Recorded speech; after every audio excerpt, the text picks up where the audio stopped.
ਜੀ ਇਸ ਵੇਲੇ ਅਸੀਂ ਮੌਜੂਦ ਹਾਂ ਕਾਇਜ਼ਮ ਸਪੋਰਟਸ ਸਟੇਡੀਅਮ ਦੇ ਵਿੱਚ, ਜਿੱਥੇ ਕੱਲ ਬਰੋਜ਼ ਇਤਵਾਰ 10 ਮਾਰਚ ਨੂੰ ਪਾਕਿਸਤਾਨ ਨੈਸ਼ਨਲ ਲੈਵਲ ਦਾ ਕਬੱਡੀ ਟੂਰਨਾਮੈਂਟ ਹੋਣ ਜਾ ਰਿਹਾ। ਬਾਬਾ ਦੇਵਜੀਤ ਸਿੰਘ ਟੂਰਨਾਮੈਂਟ ਜਿਹੜਾ 36 ਮਰਤਬਾ, ਪਹਿਲੇ 2 ਵਾਰੀ ਇਹ ਨਨਕਾਣਾ ਸਾਹਿਬ ਹੋਇਆ, ਫਿਰ 3 ਦਫਾ ਇਹ ਫੈਸਲਾਬਾਦ ਦੀ ਸਰਜ਼ਮੀਨ ਦੇ ਅੰਦਰ ਹੋਇਆ, ਤੇ 36 ਵਾਰੀ ਆਜ਼ਾਦ ਨਨਕਾਣਾ ਸਾਹਿਬ ਦੀ ਤਹਿਸੀਲ ਸ਼ਾਹਕੋਟ ਦੇ ਹਿੱਸੇ ਦੇ ਵਿੱਚ ਆਇਆ।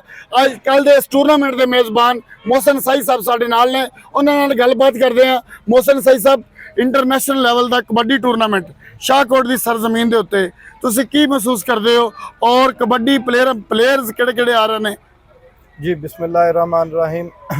सब तो पहले मैं शाहकोट में दसदा जावां शाहकोट दी आवाम नूं कि शाहकोट वास्ते ये बड़े एजाज़ की गल है, बड़े एजाज़ की गल है कि पाकिस्तान का सब तो वड्डा टूरनामेंट बाबा गुरु नानक देव जी कबड्डी टूरनामेंट 6वां इस दफ़ा मेज़बानी असी कर रहे हैं उसकी, और शाहकोट की सरजमीन पर यह टूरनामेंट हो रहा।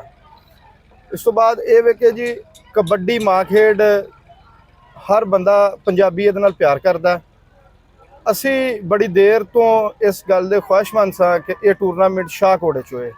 फैडरेशन ने भाई मिठू जट ने गुलाम बास भट्ट साहब इस टाइम ग्राउंड मौजूद ने, उन्होंने मेहरबानी उन्होंने सानू मेज़बानी दी है, और बड़े फखर की गल है साडे वास्ते जी।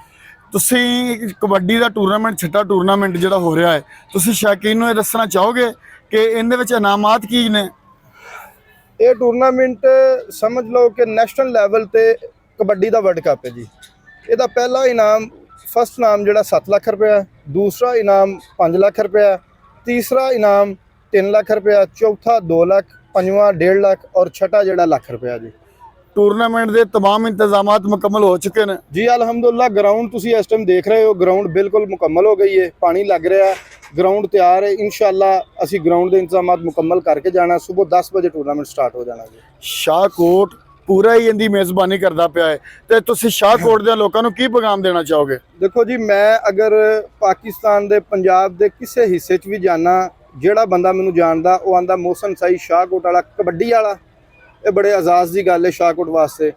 और अलहमदुलिल्ला इस तो पहले तकरीबन अरसा 35 साल तो अल्लाह बख्शे मेरे वड्डे भाई चौरी तारक महमूद साई साहब, वो बाबा जी 9 लाख हज़ारी दे मेले ते विलेज सिस्टम फिर क्लब सिस्टम टूरनामेंट करवाते रहे हैं।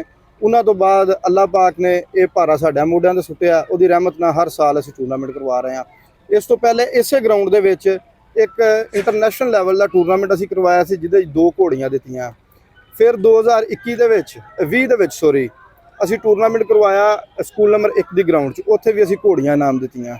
ਔਰ ਇਹ ਟੂਰਨਾਮੈਂਟ ਪਾਕਿਸਤਾਨ 'ਚ ਸਮਝ ਲਓ ਕਿ ਕਬੱਡੀ ਦਾ ਵਰਲਡ ਕੱਪ ਹੈ। ਪਾਕਿਸਤਾਨ ਦੇ 6 ਬੈਸਟ ਕਲੱਬ ਜਿਹੜੇ ਨੇ, best club A to Z international ਮੁੰਡੇ ਆ ਰਹੇ ਨੇ ਜੀ।